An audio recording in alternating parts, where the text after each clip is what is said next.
Hello everyone, आज है 11 सितंबर और आज इस वीडियो में हम बात करने जा रहे हैं वोडाफोन आइडिया के बारे में। 13 रुपये का शेयर है ये और आज तकरीबन 1% की तेज़ी ज़रूर देखने को मिल रही है। पिछले एक महीने का ग्राफ काफ़ी इंटरेस्टिंग है। एक मेजर फॉल हमें यहाँ पर देखने को मिला था जब गोल्डमैन सैच ने यहाँ पर सेल कॉल जनरेट करा था और ₹2.5 का टारगेट दिया था और उसके चलते एक ही दिन में 13 से 14% शेयर गिर गया था। अभी पिछले 2 दिनों से अगर आप देखोगे, कल भी हल्का सा ही सही लेकिन थोड़ा सा अपसाइड ज़रूर था। आज भी आधे % की तेज़ी यहाँ पर ज़रूर देखने को मिल रही है। बात करेंगे कि भैया वजह क्या है, क्या चीज़ें यहाँ पर चल रही है, सपोर्ट कहाँ पर है और रेजिस्टेंस कहाँ पर है, पर्दे के पीछे क्या चल रहा है, सब कुछ डिस्कस करेंगे। लेकिन उससे पहले अगर आपने अभी तक चैनल को सब्सक्राइब नहीं किया है तो प्लीज़ अभी इसे सब्सक्राइब कर लीजिए, क्योंकि आगे भी बहुत सारे वीडियोज़ हैं जो आपको काफ़ी ज़्यादा हेल्प करेंगे। तो वोडाफोन आइडिया एक महीने में तकरीबन 15% का डिक्लाइन है और मेजर फॉल यहाँ पर देखने को मिल ज़रूर रहा है। एक साल का अगर आप ग्राफ देखो तो 20% का ही ग्रोथ अब रह गया है यहाँ पर। इस बीच में इसने काफ़ी बड़ा रिटर्न कमा कर दिया भी था। ₹10 से ऐसी तेज़ी बनी 15 पे गया, वापस गिर कर 12 पर ये आ गया था। फिर तेज़ी बनी 17 पे गया, फिर वापस एक बड़ा डिक्लाइन है। बहुत बड़ी तेज़ी यहाँ पर आई, 18 पर भी गया था ये, और वो भी ₹12 से। बेहतरीन तेज़ी थी यहाँ पर। उसके बाद की जो गिरावट ट्रिगर हुई है वो लगातार चल रही है, यहाँ पर लगातार चल रही है। और कहीं ना कहीं जो ₹12 का लेवल है वो एक इनिशियल सपोर्ट के तौर पर काम ज़रूर कर रहा है। उसके बाद जो एक स्ट्रॉन्ग सपोर्ट है वो ₹10 के आसपास देखने को मिल रहा है। हालांकि पिछले 2 दिनों से हल्की हल्की कह सकते हैं कि तेज़ी की वजह भी ये है कि कुमार मंगलम बिरला ने वोडाफोन आइडिया में शेयर्स खरीदे हैं। 1.86 करोड़ के शेयर्स खरीदारी करी गई है उनकी तरफ से, और उसके चलते कल हमें यहाँ पर हल्की सी तेज़ी नज़र आई थी और आज भी गिरावट नहीं आई है। ठीक है, आज भी गिरावट नहीं आई है। यहाँ पर अगर आप देखोगे तो Kumar Mangalam Birla acquired 1.86 crore shares of Vodafone Idea on September 6। इसके अलावा एक और है पिलानी इन्वेस्टमेंट जो है, जिन्होंने 30 लाख शेयर्स खरीदे। हालांकि ये बहुत छोटा अमाउंट है अगर मैं रुपीज़ वाइज इसको देखता हूँ तो, ठीक है, बहुत ही छोटा अमाउंट है ये रुपीज़ वाइज। ये जो कुमार मंगलम बिरला का जो इन्वेस्टमेंट है वो मुश्किल से 25 करोड़ का भी नहीं है, मतलब मुश्किल से 24 पॉइंट समथिंग करोड़ का है, मतलब 25 करोड़ के आसपास का मान के चलो, ठीक है। तो वो उतना ही इन्वेस्टमेंट उन्होंने करा है। और ये जो पिलानी इन्वेस्टमेंट है उनका अगर आप देखोगे तो उनका और कम, मतलब अगर हम रुपीज़ में काउंट करते हैं तो ये यहाँ पर। और जहाँ तक बात करें, देखो गोल्डमैन सैच ने सेल कॉल जनरेट करा था, ₹2.5 का टारगेट दे दिया था भाई साहब, ₹2.5 का टारगेट। और उसके चलते एक मेजर डिक्लाइन यहाँ पर ट्रिगर हुआ था, एक मेजर डिक्लाइन ट्रिगर हुआ था। और देखो ऐसा भी नहीं है कि गोल्डमैन सैच ने एकदम से सेल कॉल दे दिया, नहीं। इससे पहले भी गोल्डमैन सैच का इस कंपनी में सेल कॉल ही था और टारगेट था ₹2.20 का टारगेट था। एक्चुअली में गोल्डमैन सैच ने टारगेट बढ़ाया है अपना, ₹2.50 करा है। इन्होंने पहला टारगेट जो था इनका काफ़ी पुराना, वो ₹2.20 का था इनका। यहाँ तो इन्होंने एक्चुअली में अपना टारगेट थोड़ा बहुत बढ़ाया ज़रूर है। यहाँ पर अगर ये देखना भी ज़रूर है, देखो एजिया ड्यूज़ को लेकर इनके केस चल रहे हैं सुप्रीम कोर्ट में, देखते हैं कि उससे क्या आउटकम निकल कर आता है। और यहाँ पर ये कह सकते हैं कि जो एक्विजिशंस भी थोड़ा बहुत यहाँ पर करा है, ठीक ठाक है, कोई उतना बुरा भी नहीं है। पैसा एक्चुअली मतलब प्रमोटर डालेंगे, ये कई बार चर्चा हो भी रही थी, अब ये देखने को मिल भी चुका है यहाँ पर। लेकिन एक और बड़ी अपडेट है, वो बैंक से जुड़ी हुई है। देखो बैंक से लोन मांग रही है, 35,000 करोड़ का लोन मांग रहे हैं बैंक से। और अभी बैंकर्स ने अभी इनका ये जो कॉल है उसको भी होल्ड पे रखा है। कुछ रीजंस हो सकते हैं उसके, ठीक है, कुछ रीजंस हो सकते हैं कि क्यों होल्ड पे रखा है, इवेल्यूएट कर रहे होंगे क्या क्या सिनारियो बन रहा है, वो सारी चीज़ें यहाँ पर हो सकती है। लेकिन हाँ, ये चीज़ ज़रूर निकल कर कि अभी ये होल्ड पर है। और कंपनी को लेकर अगर आप देखोगे तो खुलते ही भैया वॉल्यूम तो बड़ी क्वांटिटी में देखने को मिल ही रहा है। 13 करोड़ से भी ज़्यादा के शेयर यहाँ पर ट्रेड हो चुके हैं, बाजार जस्ट अभी खुला है और मार्केट कैप इसका तकरीबन 94,000 करोड़ से भी ज़्यादा का देखने को मिल रहा है। कंपनी के बारे में अगर हम बात करें तो वोडाफोन आइडिया में अगर आप नज़र करोगे तो इनका जो टारगेट्स भी अगर आप कुछ कुछ का देखोगे तो ICICI सिक्योरिटीज़ का ₹15 का टारगेट था, होल्ड करने की सलाह थी, ठीक है। मोतीलाल ओसवाल का भी ₹15 का टारगेट था, न्यूट्रल रेटिंग थी उनकी। बाय कॉल किसी का नहीं है यहाँ पर। सेल कॉल हमने गोल्डमैन सैच का भी देखा, ठीक है, मैक्वायरी का भी सेल कॉल यहाँ पर था, ठीक है।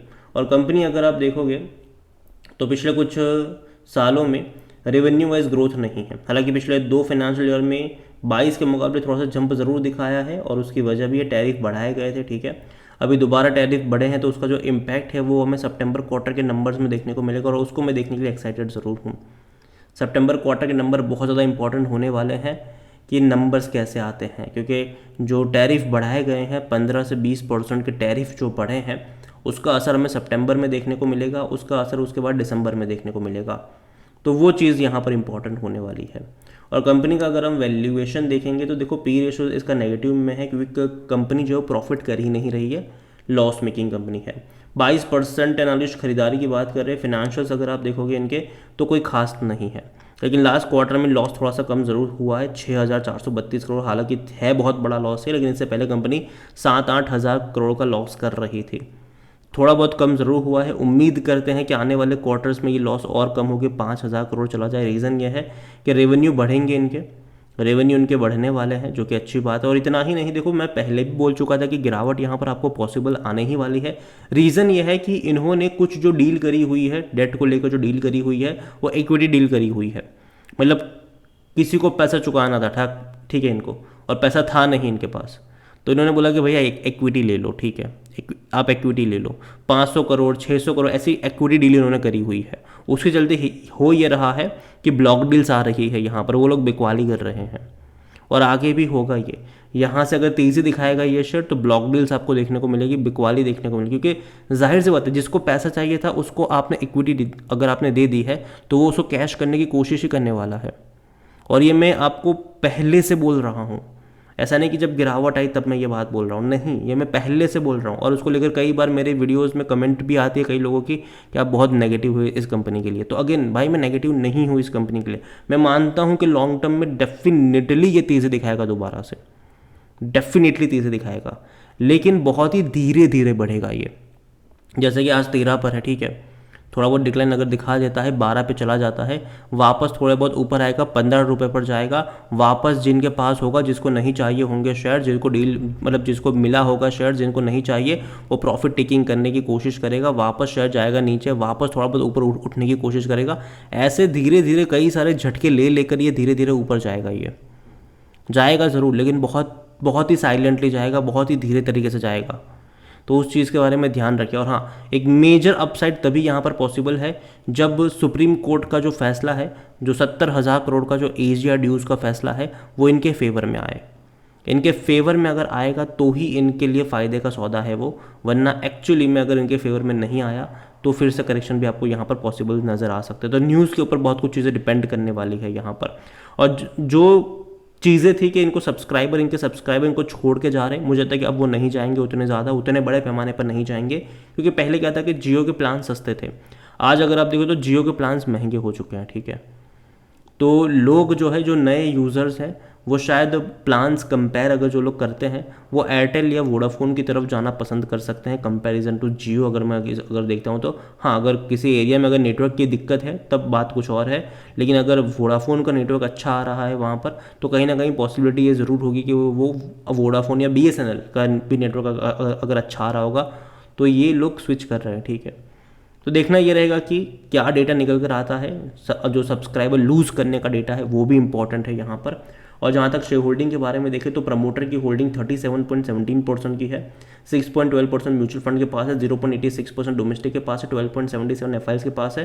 रिटेल के पास जो होल्डिंग है वो 5.89% की है। अदर पार्टीज में 37.18% की होल्डिंग है, लेकिन उनमें से गवर्नमेंट के पास तकरीबन 24-25% की होल्डिंग है। एफपीओ में गवर्नमेंट ने भी प्रॉफिट टेकिंग करी है, जो अभी 18,000 करोड़ का एफपीओ आया था उसमें गवर्नमेंट ने भी प्रॉफिट टेकिंग करी हुई है यहाँ पर। तो देखते हैं कि आगे क्या होगा। ओवरऑल मैं इतना ही कहूँगा वोडाफोन को लेकर कि देखिए बहुत ही स्टेडीली ये आगे बढ़ेगा, बहुत स्टेडीली आगे बढ़ेगा। ऐसे ही फॉर्मेशन, अगर आप 5 साल का ग्राफ देखो तो तेज़ी गिरावट, तो ऐसे ही फॉर्मेशन आपको यहाँ पर नजर आएंगे। थोड़ी सी गिरावट यहाँ पर और गहराएगी तो वापस से सपोर्ट मिलेगा, और मुझे लगता है कि 10 रुपये का सपोर्ट इंपॉर्टेंट यहाँ पर है। इनिशियल 12 रुपये का सपोर्ट ज़रूर है, उसके बाद 10 रुपये का एक स्ट्रॉन्ग सपोर्ट यहाँ पर देखने को मिल रहा है। तो नज़र रखिएगा इस कंपनी के ऊपर। और अगेन ये मेरा पर्सनल ओपिनियन है, कोई भी इन्वेस्टमेंट एडवाइस नहीं है। ये वीडियो को यहीं पे एंड करता हूँ। पसंद आया हो तो लाइक करें, शेयर करें, चैनल वगैरह पहली बार है तो प्लीज़ सब्सक्राइब करें। वोडाफोन आइडिया के बारे में आप क्या सोचते हैं वो भी आप मुझे कमेंट में लिख के बता सकते हैं। Thank you.